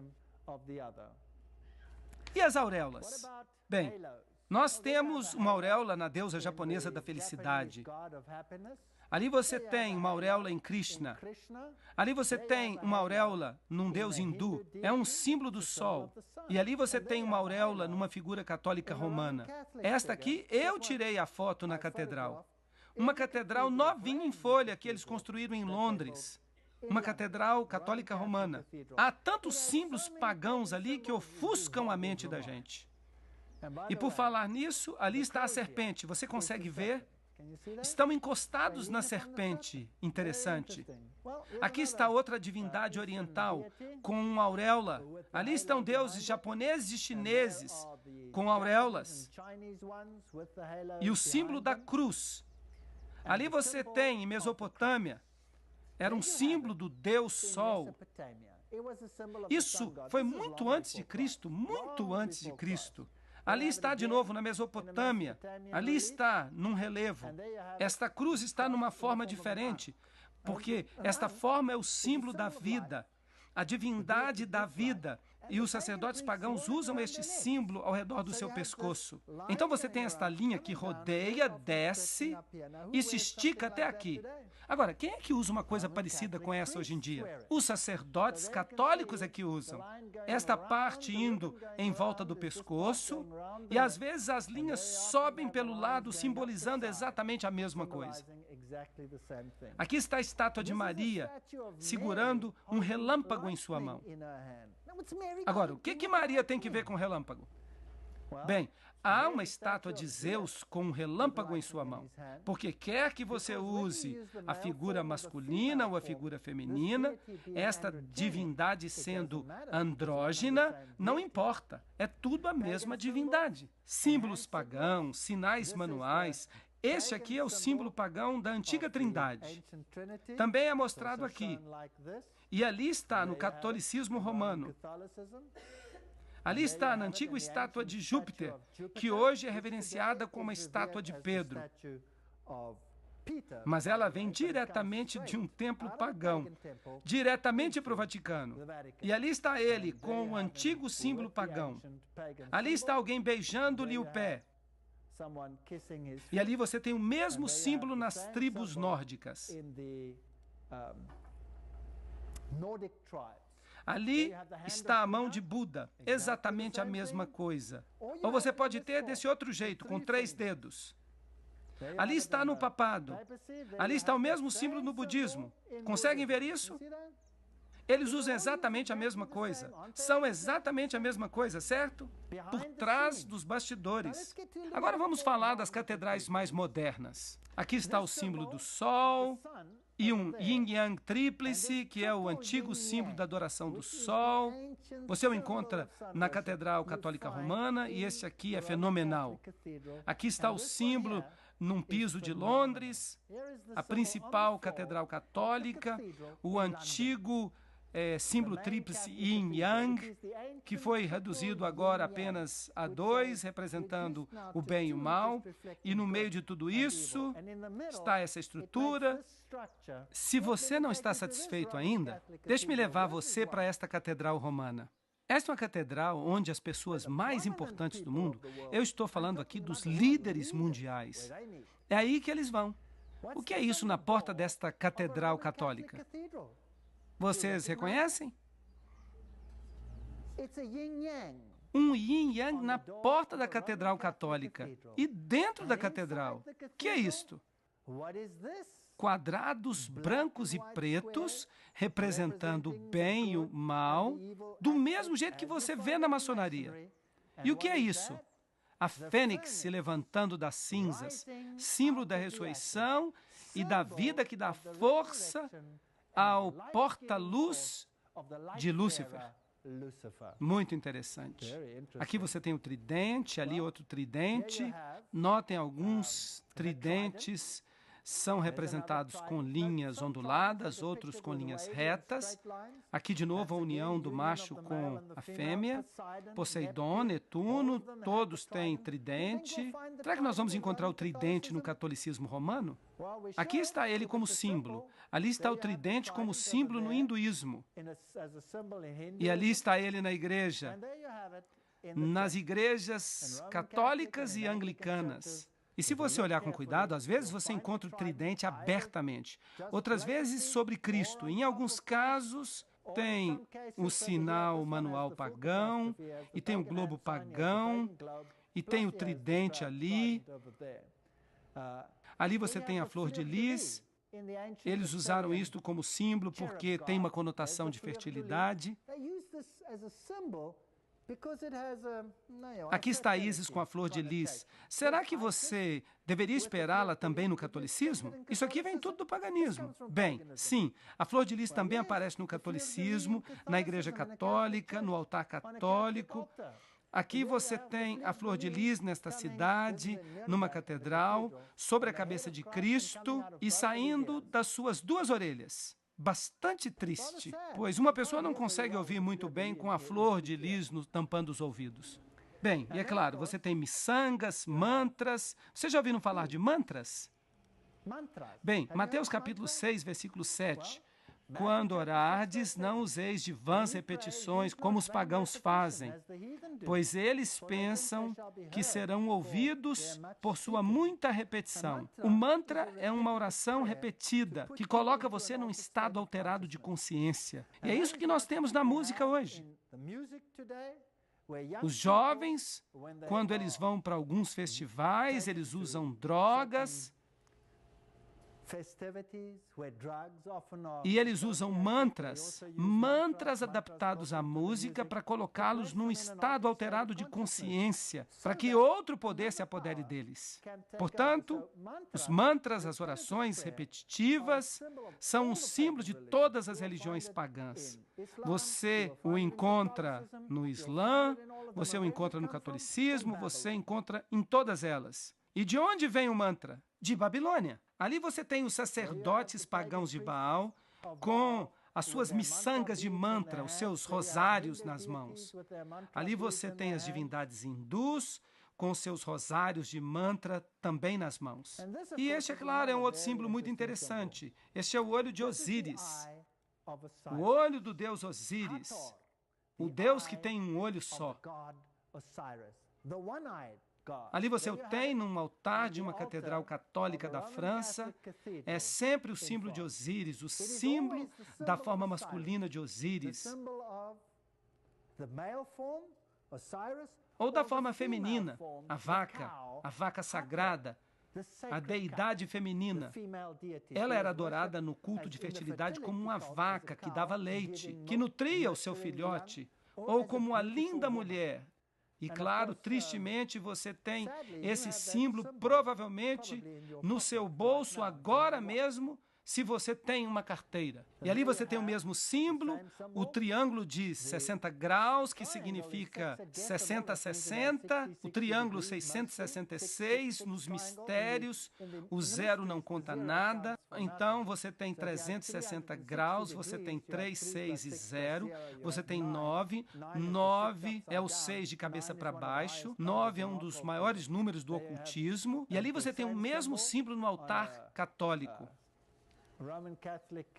Aqui ele aparece no movimento da Nova Era, e quando você vai às catedrais, você o encontra por toda parte, o símbolo de Osíris. Ali está ele na frente de uma catedral jesuíta. Aqui você tem a concha, símbolo do universo. Havia 360 graus no universo. Havia 36 salas por falar nisso. Todos os nossos sistemas são cheios da cultura pagã. Se você pegar um baralho, há 4 naipes, há 4 estações, há 52 cartas, há 52 semanas num ano. Porque você tem este movimento através do zodíaco, dos planetas. E tudo isso aparece no baralho, no xadrez, em todos esses jogos. Mas em qualquer lugar, a concha era o símbolo do zodíaco e do movimento através do zodíaco.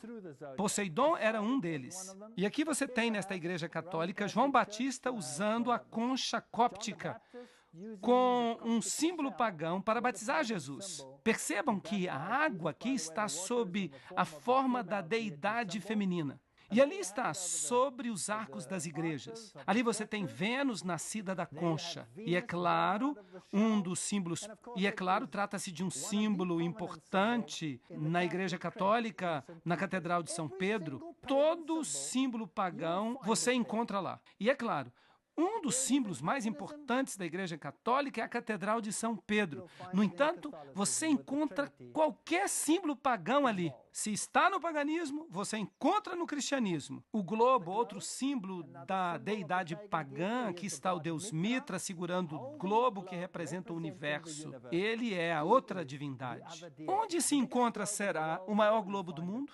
Está no alto da Catedral de São Pedro. Por falar nisso, aqui está uma rosa cruz. E ali, esses símbolos, e eles têm uma conotação de fertilidade, que nós não vamos discutir em detalhes agora. Aqui está o globo também. Você vai encontrar muitos globos aqui. O globo como símbolo de Mitra.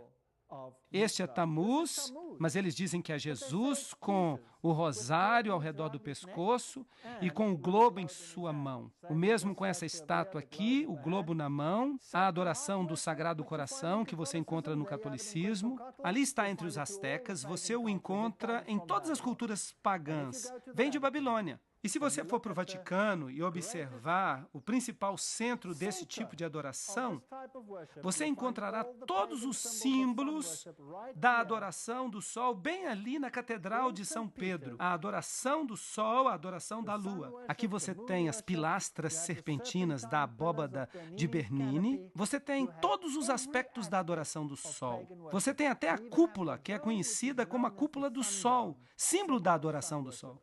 E no chão das catedrais, você encontra os símbolos do zodíaco. E a observação das estrelas, a astrologia, todas essas coisas que faziam parte da cultura dos caldeus.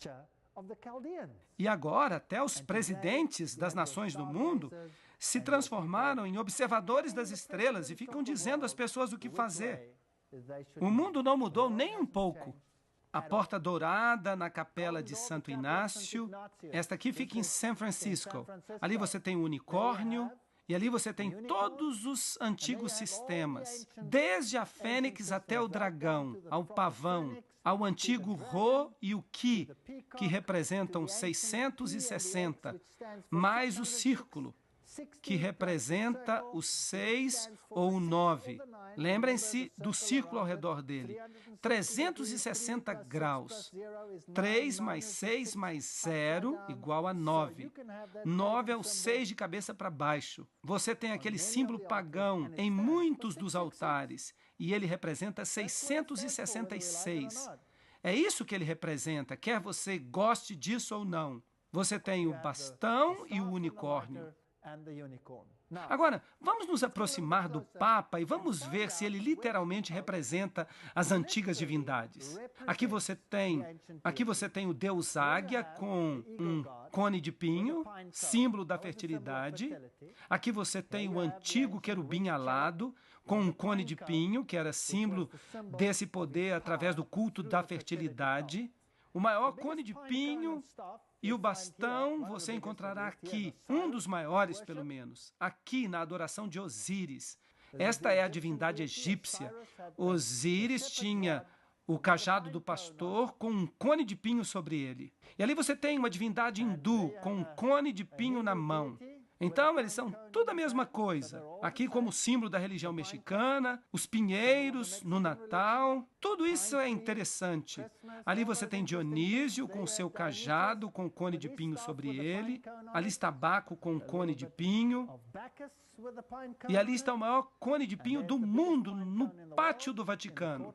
Ali está outro no pátio do Vaticano com o símbolo da deidade feminina, porque Ísis sempre caminhava com 2 pavões, símbolo da fertilidade na Praça do Vaticano. Ali está o cajado de pastor do Papa. Ele sempre tem o cone de pinho sobre ele. Vocês acham que eles sabem o que estão fazendo ou você acha que tudo isso é simplesmente azar? Bem, isso não pode simplesmente ser azar.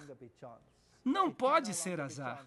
Este é o cajado que o Papa atual usa. E é o mesmo, por falar nisso, que o Papa anterior usava. E ele tem esta cruz, uma cruz torta. E ele tem Jesus aqui, como se formando um triângulo de 60 graus. Ali está o cone de pinho no seu cajado, e a cruz torta é o símbolo de Lúcifer. Ali está o cone de pinho no seu cajado, e a cruz torta é o símbolo de Lúcifer. Você a encontra na adoração a Lúcifer. Você a encontra na adoração a Satanás. Você a encontra em lugares que você menos esperaria. E as festas pagãs do cristianismo? O símbolo solar e as festas da França. Nós temos o solstício do verão, o solstício do inverno. Aqueles que participam das festas de São João e da festa da Imaculada Conceição, eles saltam sobre o fogo. Esses são festivais católicos, mas são também festivais pagãos. Aqui você tem a antiga adoração europeia do sol e a adoração aos druidas. Exatamente a mesma coisa. Acende-se a fogueira, o movimento circular dos druidas. Os druidas hoje estão vivos e muito bem na Inglaterra. Vocês sabiam disso? E vocês sabiam que sua adoração... Bem, não vamos entrar em detalhes. Vamos deixar um pouco para mais tarde. É porque eu fico muito animado. A Torre em Chamas, esse é o festival de São João em Urbis, que ainda acontece hoje. E o Natal? Bem, o Natal é celebrado em todos os lugares. O Natal é uma representação da serpente que dá vida à árvore de Osíris, que foi cortado, e então a vida da serpente, a serpente que dá vida, a árvore brota toda e oferece espaço para os brotos. Esta foi decorada com globos redondos e iluminada em tempos antigos para celebrar o renascimento de Osíris sob a forma de Horus. Eles também pegam a lenha, que chamam de lenha de Yule, e a jogam no fogo, representando a morte e o sofrimento de Osíris com sua ressurreição. O visco, que é um símbolo de Natal, mas também de fertilidade e amor. Se você fica debaixo do visco e recebe um beijo, já era, você se apaixona. Bem, qual era o sacrifício que se fazia aos deuses naquele dia particular? O principal sacrifício era de 2 animais imundos, o ganso e o porco. Se você vai para a Europa, na Alemanha há o jantar do Natal, que é o ganso de Natal. Se você vai para a Inglaterra, é o presunto defumado. O presunto e o ganso, as 2 ofertas. Mais tarde, pássaros diferentes foram substituídos, mas a divindade do porco está bem aí. Aqui você tem a deusa Amaterasu. Aqui você tem a adoração da deusa Amaterasu. Aqui você tem a adoração da deusa Amaterasu ou Súria. Se é Amaterasu ou Súria, é irrelevante. Aqui Súria cavalga pelos céus com seu cavalo que puxa uma carruagem. E no solstício de inverno, Súria cavalga também os céus em sua carruagem. Bem, a depender de onde você está, aqui você tem Súria puxado nos céus por uma carruagem puxada a cavalo. Se você fosse Zeus, por exemplo, deus da Grécia, então você seria puxado nas nuvens através do céu no solstício, que era o dia 25 de dezembro. E você então viajaria numa carruagem puxada por bodes. Mas se você morasse nos países escandinavos, onde há bastante neve, que animal havia lá para puxar o Deus Sol através dos céus no dia 25 de dezembro? Bem, ali você tem um medalhão de Cibele. Ela está na carruagem, você tem o sol e a meia-lua, com uma estrela nascendo nela. E ali você tem de novo a miniatura Súria, é exatamente a mesma Súria. Se é Isabelle ou se está sobre a forma de outro deus, não importa. Se você for para Versalhes, na França, Hélio, em sua carruagem de sol, sai da água e é transportado. Esses são os símbolos. Eles celebram a transformação de Elias, já que ele cavalga pelo céu. Eles fizeram então uma deidade de sol. Eles pegam todos os símbolos do cristianismo e os transformam em símbolos pagãos. Agora, aqui está o Riton hitita. Vocês percebem? O mesmo na Escandinávia. A carruagem sendo puxada por renas. Agora, de onde vem esse símbolo? Esse é um nome interessante, certo? Papai Noel, Santa Claus em inglês. Santa é a mesma coisa que santo, certo? Não, Santa é uma coisa completamente diferente. Se você misturar as letras da palavra Santa, então você vai obter o nome Satanás. Agora, quem foi que inventou esse velhinho feliz que viaja pelos céus? Quem o tornou disponível para todas as nossas crianças? Bem, foi o Walt Disney. E o Walt Disney era um maçom do grau 33. Agora, qual era o Deus do grau 33 da maçonaria? Bem, vamos perguntar isso para os maçons, porque eu não vou dizer isso. Eu poderia ficar encrencado.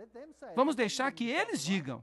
Venham na próxima palestra e vamos ver qual era o Deus do grau 33 da maçonaria. Vamos agora dar uma olhada na origem de Papai Noel. A evidência do quarto século mostra que São Nicolas nunca existiu como ser humano. Trata-se de uma versão cristianizada de vários deuses marinhos pagãos. O deus grego Poseidon, o deus romano Netuno e o deus teutônico Rodnica. Os nicolaítas, por falar nisso, a Bíblia diz no livro de Apocalipse que Deus odeia as doutrinas dos nicolaítas. Aqueles que servem no trono de Nicolas, o Apocalipse diz isso sobre eles. Mas aqui nós temos Nicolas viajando pelo céu. E nossas crianças dizem, por favor, Papai Noel, São Nicolas, traga-nos um presente. Onde é que Jesus fica no Natal? Ele não fica em lugar algum no Natal. Nos primeiros séculos da igreja cristã, muitos deuses e deusas pagãs foram humanizados e convertidos em santos cristãos. Quando a igreja criou o personagem de São Nicolas, Papai Noel, eles adotaram o título de Poseidon, o marinheiro. Eles pegaram seu sobrenome de Nica. Vários templos de Poseidon se tornaram templos de São Nicolas, dos nicolaítas, a quem Deus odeia. Qual é a teologia de Papai Noel? Fala-se de Papai Noel para a maioria das crianças. Número 1, ele é onipresente, ele pode visitar centenas de milhões de lares numa noite. Número 2, ele é onisciente. Ele vigia cada criança, ele vê tudo, ele sabe tudo. Ele sabe se elas foram boas ou se foram más. Ele tem grandes poderes, ele pode fabricar presentes para centenas de milhões de crianças em uma noite. E cada um desses presentes é entregue para a criança certa. Ele é todo bondade e todo justiça. Ele decide se as crianças são boas ou não. A que é que isso equivale dizer? Bem, o historiador eclesiástico Sócrates atribui a introdução do festival da Páscoa na igreja à permutação de um velho costume, assim como muitos outros costumes. Isso está na Enciclopédia Britânica, volume 7. Assim, está é o centro da festa da Páscoa. Vocês sabiam que o Papa mudou o calendário para alinhá-lo? É por isso que nós temos o calendário gregoriano hoje, para alinhá-lo com a festa pagã de Ishtar e forçar a sua adoração no mundo cristão. Isso é paganismo. Nós pensamos que somos cristãos, mas não somos. Vamos ver a Enciclopédia Católica, ela vai nos ajudar aqui. O fogo da Páscoa é aceso no alto das montanhas. Esse é um costume de origem pagã, mas a igreja adotou sua observância na cerimônia de Páscoa. Eles admitem. Bem, a Páscoa, o ovo, Heliópolis, Tifão, o ovo. Onde você lê sobre o coelhinho da Páscoa e os ovos na Bíblia? Eu nunca vi isso na Bíblia. Mas aí está, ovos pintados antes de Cristo. Vem do paganismo. Vem da adoração do sol. Ali está outra roda solar que a Madonna está segurando. É uma representação moderna num altar católico. E a maior roda solar do mundo está na Praça do Vaticano. Aí está. Agora, esta é uma história interessante. Esta roda solar, ela tem 8 aros. Você pode contá-los aqui. 1, 2, 3, 4, 5, 6, 7, 8. No meio você tem o símbolo principal do Deus Sol, que é o círculo, com a cruz dentro dele. Vocês se lembram que eu mostrei para vocês o touro e o leão olhando na direção do círculo com uma cruz dentro? Esse é o símbolo da adoração do sol. E no meio você tem isto aqui. Veja, o símbolo de Osíris transportado do Egito para este lugar específico. E foi o Papa que o moveu para esse lugar. E ele contratou algumas pessoas para transportá-lo. E ele decidiu que, se aqueles que transportavam isso para esse lugar deixassem-no cair e quebrasse, todos os trabalhadores seriam executados. E foi por isso que foi muito difícil encontrar alguém disposto a fazer o transporte. Mas eles finalmente transportaram e o erigiram. Agora, a coisa interessante é que você tem essa imensa roda solar e você tem uma roda dentro da roda. Ali está, a roda dentro de uma roda maior. Agora, o trono de Deus em Ezequiel é descrito como uma roda dentro de outra roda. E aqui está o trono de uma outra divindade, descrito como uma roda dentro de outra roda. Nós temos hoje em nosso planeta um representante vivo, real, de todas as divindades de Babilônia. Em outras palavras, as roupas, o título Pontifex Maximus, podem todos se ligar através da história e estão todos presentes no papado. Eu não estou condenando a nenhum católico romano. Lembre-se que eu não estou falando de pessoas, eu estou falando de um sistema. Esse sistema o representa. E eu creio que há muitos sacerdotes no catolicismo que servem a Deus com o melhor de sua consciência e Deus os reconhece como seus filhos. Eu creio isso. Eu já me encontrei com muitos deles. Mas quando eles descobrem a verdade, eles saem de Babilônia como povo de Deus. Você não pode servir a Baal e a outro Deus ao mesmo tempo. Você não pode servir ao bem e ao mal ao mesmo tempo. Você não pode ter 2 senhores. Portanto, há uma escolha a fazer. Agora, se nós sabemos que esse sistema não representa Jesus Cristo, mas representa o portador de luz, nome oculto de Lúcifer, então nós precisamos tomar a decisão. E eu estou lhes dizendo hoje à noite que eu creio, de fato eu sei, eu estou convencido. Vamos falar desse jeito, que nos mais altos círculos, no interior das principais sociedades secretas dentro do sistema, eles sabem exatamente o que eles estão adorando. E eu vou provar para vocês nas próximas palestras. E eu vou colocar uma citação na tela, mostrando qual é o Deus que eles adoram. Eu vou mencionar o nome. Então nós temos um rei de Babilônia hoje. Se alguém se prostrar diante dele e aceitar a sua autoridade acima da autoridade de Deus, então essa pessoa está se prostrando ao sistema e se torna súdito do rei de Babilônia. E nós, como cristãos, não deveríamos fazer isso. Porque a Bíblia nos diz: saí dela, povo meu, para que não sejais participantes dos seus pecados. Eu sei que esta é uma informação terrível, mas o que eu fiz foi mostrar para vocês o paganismo. Eu os levei até a Babilônia. Nós passamos por todas as religiões e nós encontramos suas manifestações dentro do catolicismo. Desde o cajado que o Papa carrega, com as incrustações pagãs sobre ele.